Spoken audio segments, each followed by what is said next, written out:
Welcome to the Legal Interview Project. The Legal Interview Project is a collection of teens working towards making resources for high schoolers interested in going into law. Today I'm joined by Saskia Refford, a 3L at UT Law. It's great to have you. Thank you so much for having me. Excited to talk. What is your, so you just started the new school year, right? Yes. What does your day-to-day look like? What's the homework load for 3L? What does that look like? Yeah, so I was very intentional when I picked my class schedule. So I kind of like to do law school as like a 9 to 5, 9 to 6, Monday through Fridays. I think it's a way that you can kind of separate your work life and your school life and keep some of that work-life balance and then have more time on the weekends. And so I have class every day from 10:30 to 12 and from 4 to 6, which gives me a good 4 hours in the middle of the day, which is where I do the most of my homework. So I get to the law school around 9:30, 10, and then I'm there till like 6, 6:30, which means when I come home at the end of the day, I'm like completely done with work, which I really recommend because again, it gives you that work-life balance. What do you like as a 3L, you get to choose a lot of classes. What sort of specification are you choosing? And I guess also, what's been your favorite class so far? Yeah, so the great thing about 2L and 3L is you have a lot of flexibility on what classes to take. Like I would say even more than undergrad, where you have a lot of requirements and you have to fill certain things for your degree. So at UT, there's only four required classes post your 1L year. So a lot of flexibility. I've been taking mostly corporate and tax classes because that's the kind of area I want to go into. So for example, this semester, I'm taking a corporate tax class, I'm taking a Texas property tax class, and a corporate governance class. And that one's really cool because it's cross-listed with the MBA school and the LBJ school, which is a great opportunity at UT Law as you can take cross-listed classes. Mhm. And so I will say my favorite thing I've done so far at UT Law is you have to get something called an experiential credit, which is 6 hours. And there's a lot of different ways to do that. You can do internships during the school year. You can do classes more like negotiation or alternative dispute resolution. But I chose to do a clinic. And so a clinic is where you get to work under a supervising attorney and you get a temporary state bar number. So you're truly a lawyer for that semester. And I got to work with the domestic violence clinic at UT Law, which is something that's really important to me. My sorority in undergrad was Alpha Chi Omega, and our philanthropy was domestic violence awareness and prevention. So it's Mhm. something I've been working on for the past 4 years. So I got to be in this clinic, and we had four cases. Two of them were like our most pressing cases. And so one case was we were doing a divorce and child custody agreement for this wonderful woman who had fled an incredibly abusive marriage.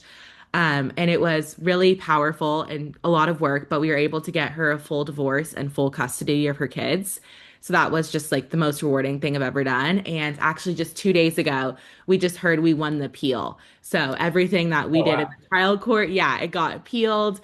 Um, and everything got put through, even the child support number, which was a huge deal. We went really above asking for child support, which is really hard to get done. And so it took a lot of work to figure out how much she was making and everything like that. And then our other big case was we were working with this, again, wonderful woman who um, killed her daughter's abuser when she was about 20 years ago, and was put in jail for so long. And so she'd already been in jail for about 15 years. And I believe if this case was tried today with what we know about domestic violence and everything, she would have never gone to jail. It was definitely defense of a third person. And so we got to go to a lot of different women's prisons in Texas. They move them around constantly and got to meet with her. And then we got to argue in front of the Texas Parole Board.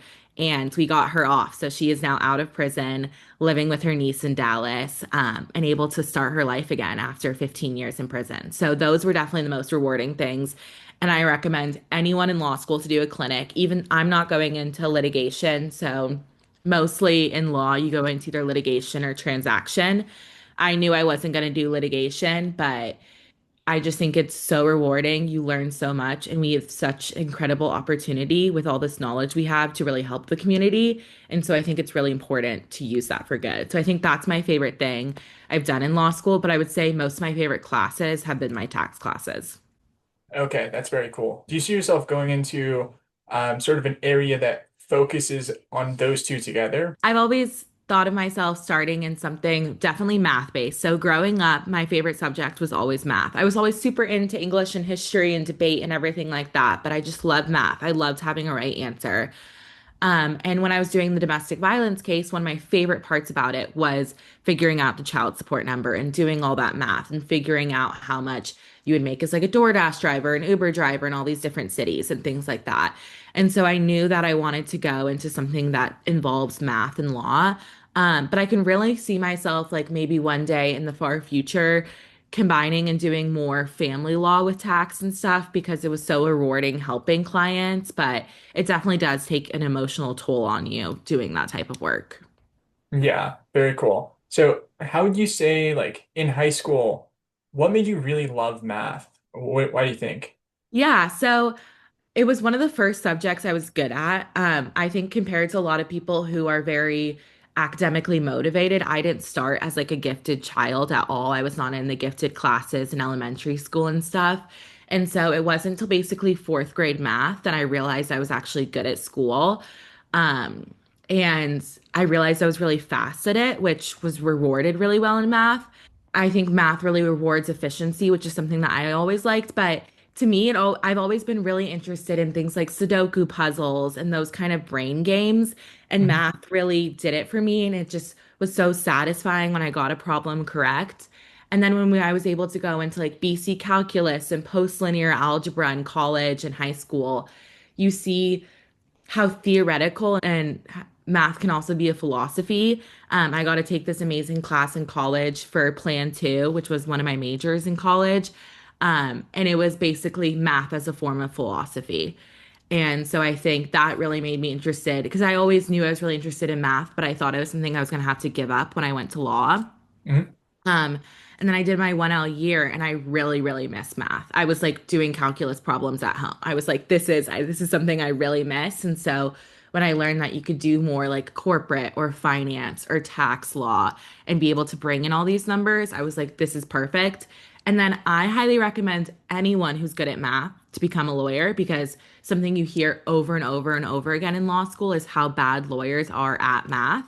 And so being good at math has been a huge bonus and has been able to give me a lot of opportunities. And so I think if you're someone who does like arguing, but you've always been like a math or STEM person, don't cut out law school because it can be a really good happy medium.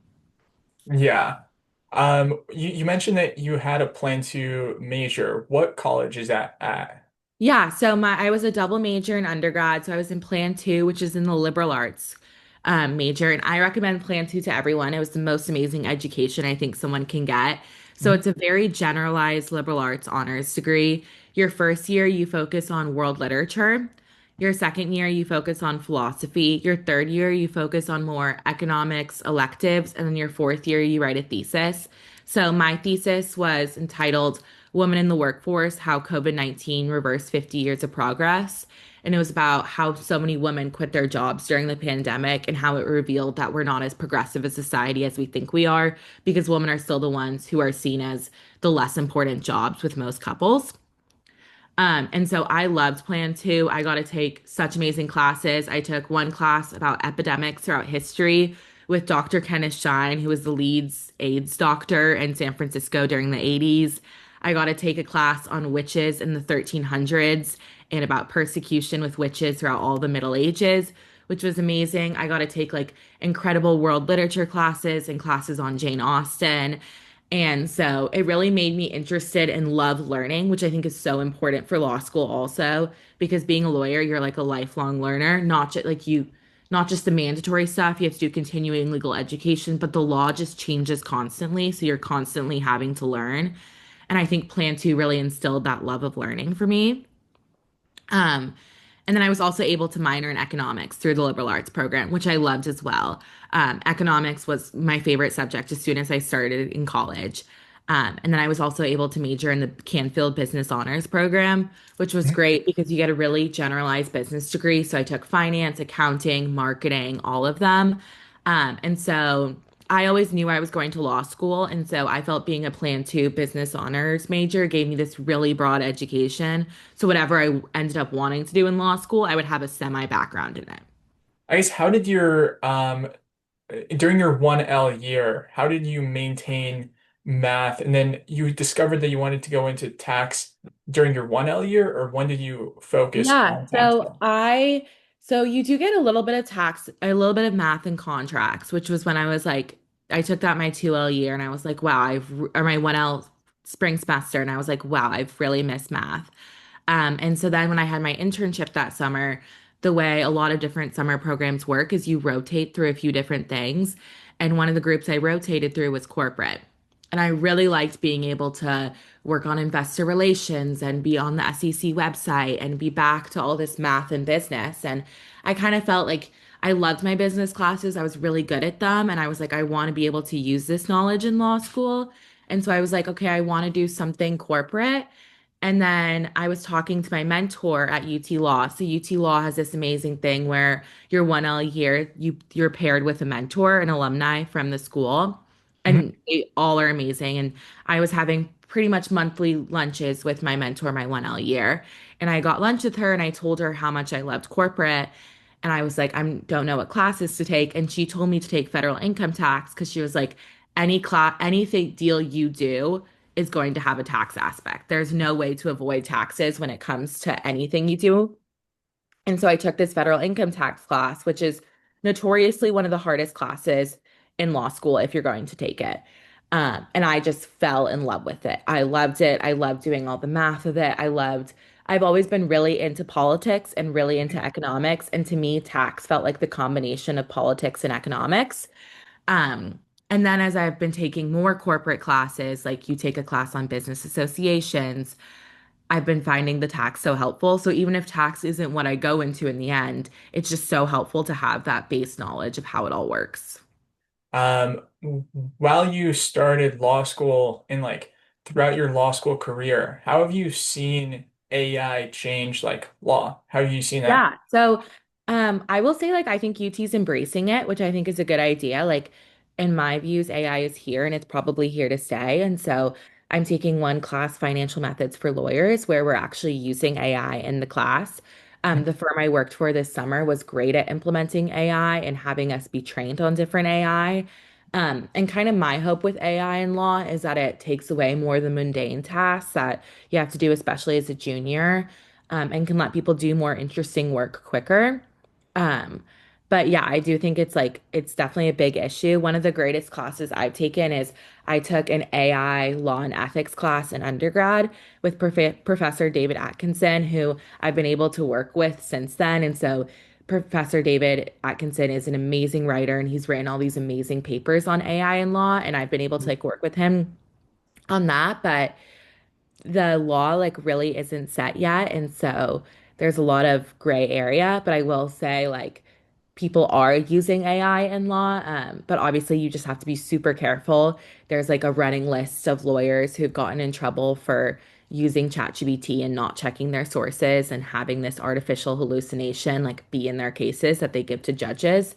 So being super detail oriented is always going to be important as a lawyer, but I'm hoping that AI can actually make the legal industry better.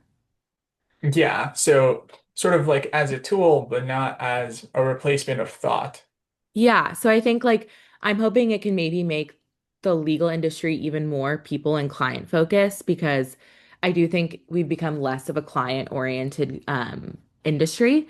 And so kind of focusing on those soft and human skills. But I do think it's something that we're going to have to pay attention to because if it does take up more of the juniors' work, then that's a lot of the way you learn how to be a lawyer. And so we need to make sure people are still learning. Um, but so far, I've been like really impressed with the way that different firms are integrating AI and everything.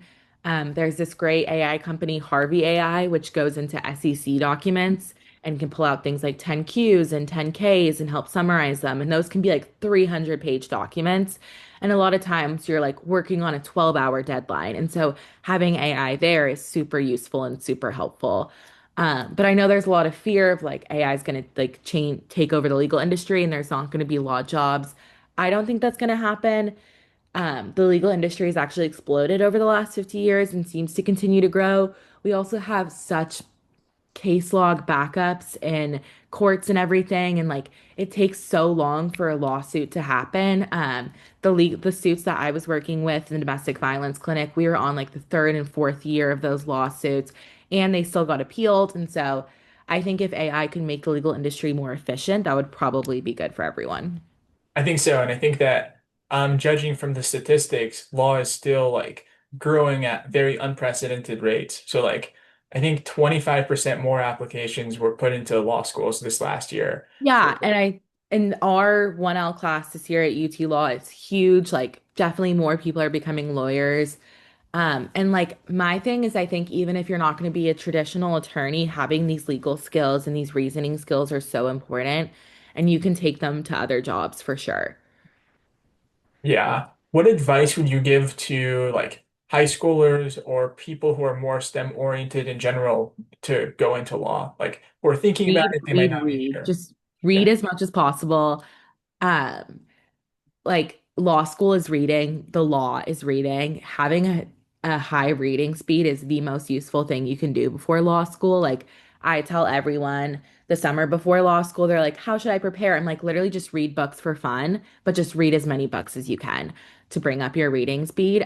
So if this is something that like you're STEM and you're like, wow, I really would want to think about something but in law, but I'm not very good at reading and writing, read a lot of books for fun and then take a lot of writing classes in undergrad. Um, I know there's kind of the conventional wisdom of taking easier classes in undergrad to have a high GPA, and GPA is so important when you're applying for law school, but I think it's almost better to take harder classes and just have to work harder in undergrad and take those writing skills and having all those foundational skills for when you start law school, you'll be on such a better foot. Yeah, so getting like a high GPA, but getting a high GPA with difficult professors to make it really valuable and to have the skills. Yeah, and especially if you're thinking about STEM. So something you can do STEM is to be a patent lawyer, you have to have a STEM background, and there's certain things that count as STEM and certain don't. So for example, my degrees don't count as a STEM degree. It can't just be business or economics. It has to be engineering, biology, genetics. I don't even think I don't know if psychology counts, but being a patent lawyer is like one of the best deals. You make a lot of money, you have very nice hours, but you need to have this background in STEM. And so I think a lot of people who have these STEM degrees now have this great opportunity to become patent lawyers, which is really cool because you're still working about like in your engineering field and you're still looking at these like drawings and figuring out, I don't know anything about engineering, so I can't describe this really well, Yeah. but figuring it all out. But you also get to be defending it and helping with new inventions and things like that. Just like as a closing note, what you said that reading, is there any genre, any particular type of reading that is No, relevant? I really like my big thing with reading is read stupid books. Read dumb books that would never read a Pulitzer, like read Twilight. All you need to do before law school is get your speed up. Like obviously it's going to take you longer to read these like cases from the 1800s, but having a high reading speed is so useful and you learn how to skim also when you're reading stupid books almost. Like you kind of learn to like read over this like bad dialogue and things. And so it's helped me so much. Like I had one assignment over the summer and I had this like 300-page document and I needed to see if there was any like liability issues. And I was just able to do it in an afternoon instead of it taking multiple days because I was a really fast reader and I learned how to skim and stuff like that. So I think that's super useful. And then I was really involved in speech and debate my whole life. I did it in middle school, high school, and college. And I really recommend doing something that builds up your confidence in your voice and shows you the power of your voice. So Mhm. it doesn't have to be a formal competition like debate, mock trial. I got that from also being on the exec in my sorority and like speaking in front of a crowd of women. Anything where you have a leadership role and people are listening to you, I think can really show you the power of your voice. And I think makes you even more excited to be a lawyer. And even if you're going into a transactional role like I am, like I will probably never see court again. You're still talking to clients and you're still convincing clients and you're still negotiating with the other side. And so your voice is still so important. So I think knowing your voice and having a good reading speed is just going to be so useful in law school. Okay, very cool. Thank you so much.